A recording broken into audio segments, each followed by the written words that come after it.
ये सिर्फ एक जंग नहीं थी, ये तकदीरों की कश्मकश, ख्वाबों के मलबे और दावों के धुएं में लिपटी एक ऐसी लड़ाई थी जिसने तेहरान से हैफा तक हर ईंट को लरजा दिया। 12 दिनों में गिरते मिसाइल, उड़ते जहाज और हिलते बाजार इस बात की गवाही बने कि जब रियासतें एक दूसरे के वजूद को चैलेंज करती हैं तो सिर्फ सरहदें नहीं जलती, मईशतें भी राख बन जाती। इजराइल जो बरसों से खुद को नाकाबिल तस्खीर समझता रहा, ईरान के जवाबी वारों के सामने ऐसा बेबस नजर आया जैसे फौलाद की छाती पे गिरता अंगारा हो। और ईरान जिस पर इक्तसादी पाबंदियां, खुफिया हमले और आलमी तन्हाई की सजाएं बरसों से नाफिज रहीं, वैसी शिद्दत से उठा कि पूरी दुनिया ने देखा। यह सिर्फ तेहरान का गुस्सा नहीं बल्कि एक जख्म खुर्दा कौम की ललकार थी।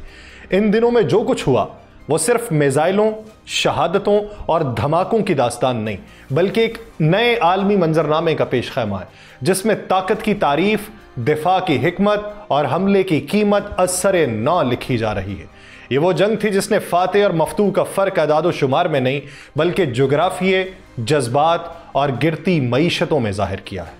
आप सब पर सलामती हो, मैं यासिर रशीद हूँ और आप देख रहे हैं 92 डिजिटल। नाज़रीन, ये वो जंग थी जिसने ना सिर्फ मिसाइल बरसाए बल्कि अरबों डॉलर ज़मीन पर बिखेर दिए।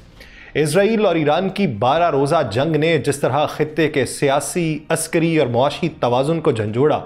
वैसी नज़ीर हालिया तारीख में कम ही मिलती है।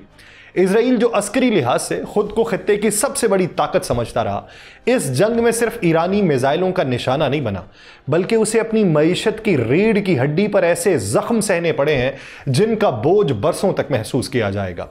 ईरान के मिसाइलों ने रात की तारीकियों में नहीं बल्कि दिन की रोशनी में भी इजरायली तनसीबात को निशाना बनाया और दुनिया ने यह देखा कि कैसे हैफा, अशदोद और दमोना जैसे महफूज समझे जाने वाले मकामात खाक का ढेर बने। 400 से ज़ायद ईरानी मिसाइलों ने इजराइल के कसीर सतही दिफाई निज़ाम Iron Dome, David Sling, Arrow 2 और एरो 3 को न सिर्फ चैलेंज किया बल्कि मालियाती लिहाज से भी खाली कर दिया। एक इंटरसेप्टर मिसाइल की कीमत अगर $50,000 से शुरू होकर $4 मिलियन तक जा पहुंचे तो रोज़ाना की बुनियाद पे इंटरसेप्शन की लागत $200 मिलियन तक हो तो ये सिर्फ एक अस्करी दिफा नहीं बल्कि मुआशी खुदकुशी के मुतरादिफ था। बहुत सारे लोग कहते हैं इजराइल क्यों घुटने टेकने पर मजबूर हुआ। साबिक इजरायली ब्रिगेडियर जनरल रहीम एमेंच के मुताबिक रोज़ाना $725 मिलियन की फौजी लागत इजराइल जैसे महदूद रकबे वाले मुल्क के लिए तबाहकुन थी। 12 दिनों में सिर्फ बराह रास्त जंगी अखराजात $8.7 बिलियन तक जा पहुंचे, जिसमें मिसाइल दिफाई निज़ामों की तैनाती, रिजर्व फोर्सेस की मुतहर्रिक साजी और फ़ज़ाई हमलों में इस्तेमाल होने वाले गोला बारूद के अखराजात शामिल थे। और कुछ नहीं, जो तबाही हुई वो कुछ नहीं, सिर्फ ये अखराजात। सिर्फ पहले 2 दिन के फजाई हमले में जिनमें ईरान के न्यूक्लियर तंसीबात को निशाना बनाया गया, उसकी लागत $593 मिलियन बताई गई है। और उसके बावजूद खुफिया रिपोर्ट्स में यह वाजे किया गया कि ईरान की जेर जमीन तंसीबात और सैनिटरी फ्यूजेस बड़े पैमाने पर महफूज रहे। इससे इजरायली अस्करी क़यादत के उन दावों पर सवालिया निशान खड़ा हो गया कि उन्होंने ईरान की जौहरी सलाहियत को मुकम्मल तौर पर ख़त्म कर दिया। उधर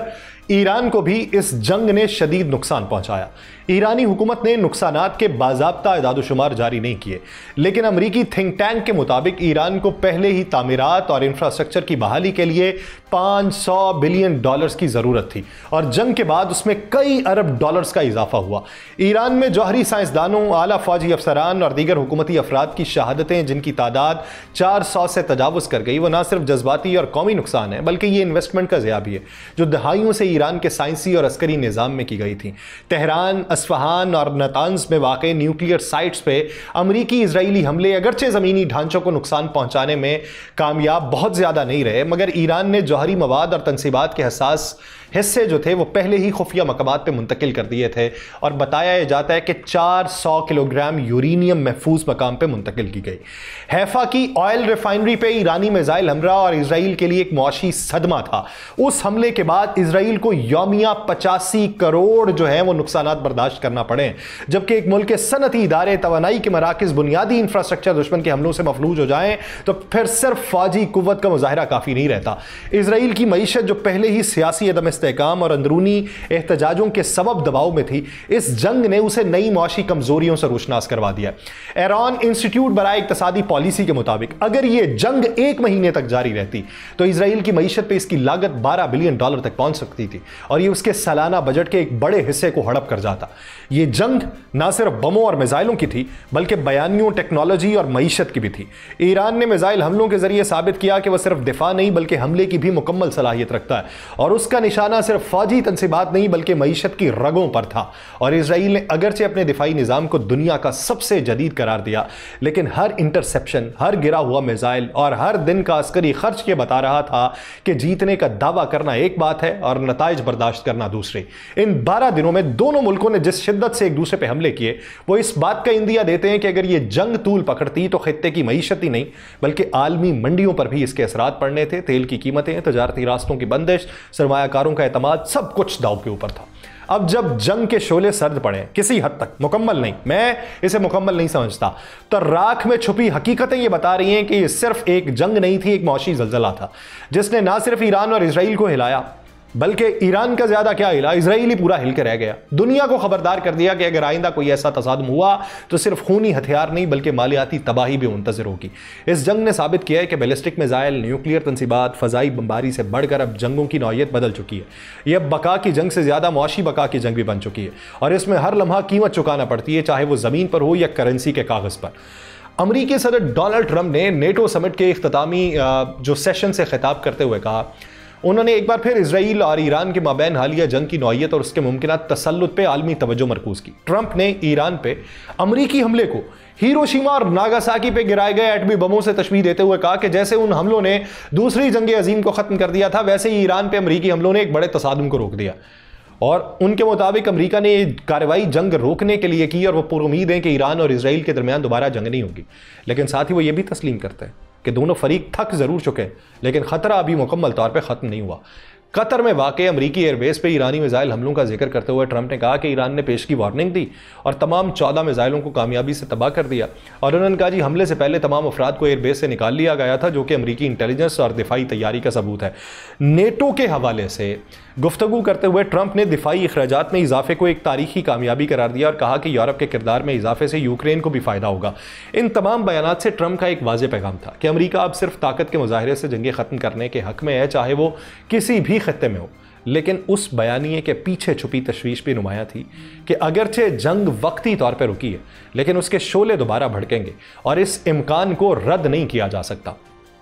लेकिन इस सारे मंजरनामे के बीच में एक अहम, सबसे अहम बात यह थी कि ईरान की पार्लियामेंट की जानिब से आलमी जौहरी तवानाई एजेंसी के साथ ताउन ख़त्म करने का फैसला सामने आया।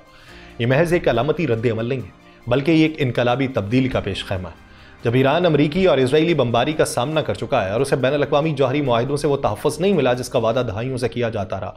तो इस ज़मन के अंदर वज़ीर ख़ारजा अब्बास इराक़ची के बयान से ये बात वाज़ेह हुई है कि तेहरान अब अपनी जौहरी तनसीबात के तहफ़्फ़ुज़ के लिए किसी आलमी इदारे पर इन्हसार करने को तैयार नहीं है बल्कि अपनी हिकमत अमली में असर नौ इनकलाबी तब्दीली ला रहा है। ईरान का मौक़िफ़ ये है कि अगर न्यूक्लियर नॉन प्रोलिफरेशन ट्रीटी जैसे मुआहिदे उसकी हिफाजत नहीं कर सकते तो फिर वो मुआहिदे महज कागजी हैसियत रखते हैं और वक्त आ चुका है कि ईरान अपनी बका और जौहरी खुद मुख्तारी के तहफ़्फ़ुज़ के लिए आज़ादाना फ़ैसले करे।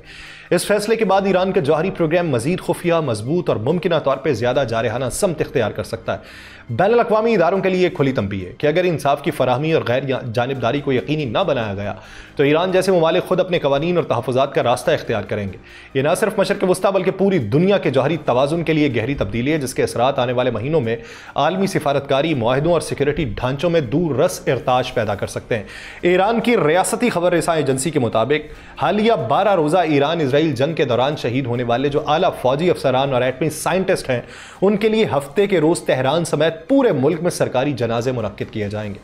उन जनाजों को कौमी सतह पर एक अजीमुश्शान अलामत के तौर पर पेश किया जा रहा है जो ईरान के बयानिए में इस जंग को महज दिफाई तसादुम नहीं बल्कि अपनी खुद मुख्तारी, अस्करी वकार और साइंसी बरतरी के खिलाफ की गई जारहियत के तौर पर उजागर करता है। और सबसे नुमाया नाम हुसैन सलामी का है जो ईरानी पासदारान इनकलाब के सरबराह की हैसियत से ना सिर्फ अस्करी बल्कि नजरियाती महाज पर भी एक ताकतवर अलामत समझे जाते थे, और उनकी शहादत को जंग के पहले ही दिन एक कौमी नुकसान करार दिया गया। उनकी तदफीन जुमेरात को अलहदा तौर पर अंजाम दी जाएगी, और ये जनाजे न सिर्फ दाखिली तौर पर ईरानी अवाम के हौसले और मज़ाहमती जज्बे को तक़वियत देने का जरिया बनेंगे, बल्कि आलमी सतह पर एक सख्त पैगाम भी तसव्वुर किए जा रहे हैं कि ईरान अपने शहीदों को सिर्फ दफन नहीं करता बल्कि उनके लहू को अपने बयानी, पॉलिसी और कौमी अज़्म का ईंधन बना देता है। और ऐसे वक्त में जब ईरान आलमी तन्हाई और बैरूनी दबाव का सामना कर रहा है, ये जनाजे उस इज्तमाई बयानिए को जिंदा रखने की कोशिश है जो शहादत को शिकस्त नहीं बल्कि फतह की सीढ़ी समझते हैं। जबकि एक और अहम बात इसमें यह कि इस्माइल कानी, जिनकी मौत की अफवाहें और तेहरान में उनकी हालिया मुमकिन मौजूदगी ने मशरक़ वस्ता की खुफिया जंगों में एक नया मोड़ पैदा किया। न्यूयॉर्क टाइम्स ने चंद रोज़ पहले यह दावा किया कि इस्माइल कानी पहला जो इजरायली हमला था उसमें शहीद हो चुके हैं, जिसकी बुनियाद एक ईरानी ज़राए की इत्तला पर रखी गई। लेकिन मंगल को तेहरान में अमेरिका के कतर में मौजूद असासों पर ईरानी मिसाइल हमले की खुशी में मुनक्किदा रैली में इस्माइल कानी की शिरकत की वीडियो सामने आई। उसके बाद इस खबर की सच्चाई मुश्तबा हो गई। इस्माइल कानी, जो जनरल कासिम सुलेमानी के अमरीकी ड्रोन हमले में शहादत के बाद अल-कुद्स फोर्स के सरबराह बने थे, वो ईरान के खत्ते में प्रॉक्सी सरगर्मियों के अहम ममार समझे जाते हैं। उनकी मौत या जिंदगी की खबर न सिर्फ ईरान की दाखिली सियासी फ़ज़ा बल्कि खत्ते में जारी ईरान इसराइल कशमकश पर भी बराह रास्त असर डालती है, और ये वाक़या ज़ाहिर करता है कि किस तरह प्रोपेगेंडा, नफ्सियाती जंग और इंटेलिजेंस लीक्स इस तनाज़े को महज बंदूकों और मिसाइलों की जंग तक महदूद नहीं रखते, बल्कि हर खबर, हर मंजर, हर वीडियो एक स्ट्रेटेजिक हथियार की हैसियत इख्तियार कर जाती है। मुझे बड़े अफसोस से ये बात करना पड़ती है कि पिछले उन दिनों से लेके अब तक, मैं इस पर बात मैंने नहीं की, लेकिन उन दिनों से लेके अब तक इस्माइल कानी को लेके जिस तरीके से सोशल मीडिया के ऊपर बातें की जाती रहीं कि एक तरफ शहादत की खबर थी और दूसरी तरफ एक 3 साल पुरानी खबर को लेके उसको बुनियाद बना के अभी उसे हालिया तौर पे कहा जाता रहा कि इजराइल के अंदर उन्होंने पनाह ले ली है और वो इजराइल के अंदर जा छुपे हैं। वो ईरान के जो जौहरी तनसीबात थी या ईरान के जो बड़े दिमाग थे उनकी मुखबरी इजराइल को करते रहे। ये इस्माइल कानी की ज़ात को लेके ये बात की जाती रही, और मैं मुख्तलिफ मौक़ों पे बड़े बड़े तज्ज़ियाकारों के मुँह से ये नाम सुनता रहा हूँ। लेकिन अफसोस की बात ये थी कि मैं एक शख्स की शहादत की खबर के ऊपर इस तरह की बात नहीं करना चाहता था। कम से कम ये सुन ही लेते कि बैनुल अक़वामी मीडिया रिपोर्ट क्या कर रहा है, वो तो शहादत की खबर रिपोर्ट कर रहा है। लेकिन फिर यूं मंजर आम पे आना और फिर बैनुल अक़वामी मीडिया का ही उसके ऊपर अपनी इंटेलिजेंस के ऊपर तहफ़्फ़ुज़ात का इजहार कर देना एक बहुत बड़ी बात है। और अब देखिए कि आने वाले दिनों में क्या होता है। लेकिन इस जंगबंदी में क्या मुकम्मल जंगबंदी होगी? यमन की अंसारुल्लाह तहरीक ने एक बार फिर इजराइल को बराह रास्त चैलेंज करते हुए यह वाज़ेह किया है कि बेन गोरियन एयरपोर्ट और हैफा की बंदरगाह पर हमले सिर्फ वक्ती रद्द-ए-अमल नहीं है बल्कि एक मुनज़्ज़म मज़ाहमती पॉलिसी का हिस्सा है। हज़्ज़ामुल असद जो उनके तर्जुमान है, उनके ताज़ा बयान से ये बात साफ ज़ाहिर होती है कि अंसारुल्लाह इजराइली कार्रवाइयों को सिर्फ गज़ा तक महदूद मसला नहीं समझती बल्कि पूरे खत्ते के खिलाफ सहूनी जारहियत तस्वुर करती है। और इस मौक़िफ़ का मकसद इजराइल को ना सिर्फ अस्करी महाज पर दबाव में रखना है बल्कि उसकी मुआशी और सफरी शरक पर भी कारी ज़रब लगाना है। एयरपोर्ट और बंदरगाहें किसी भी मुल्क के दाखिली और खारजी राब्ते का मरकज़ी आसाबी निज़ाम होती हैं, और जब उन पर मुसलसल हमले होते रहें तो ये पैगाम सिर्फ मिसाइलों के ज़रिए नहीं बल्कि बैनुल अक़वामी सतह पर तन्हाई के एहसास के साथ भी दिया जाता है। और अंसारुल्लाह का ये ऐलान दरअसल इजराइल को एक खुली वार्निंग है कि अगर गज़ा का मुहासरा ख़त्म ना हुआ तो यमन की तरफ से हमले ना सिर्फ जारी रहेंगे बल्कि शिद्दत भी इख्तियार करेंगे। और जंग से पैदा शुदा इस वक्त दबाव में ये यमन का मौक़िफ़ जो है ये ख़तरनाक महाज की निशानदेही करता है। अब इसी ज़मन के अंदर ईरान बैनुल अक़वामी तवानाई एजेंसी के प्रोग्राम से बाहर निकलते हुए, NPT से बाहर निकलते हुए ऐलान तो कर रहा है, दूसरी तरफ मोसाद के जो एजेंट्स पकड़े हुए थे उनको फांसी दिए जाने का अमल, ये वाज़े तौर पर पैगाम है कि जंग रुकी नहीं है, वक्फ़ा है, वक्फ़े में सांस लिया जा रहा है और सांस लेते लेते अगली हिकमत अमली तरतीब दी जा रही है। मुझे दीजिए इजाज़त, अल्लाह ने के बाद।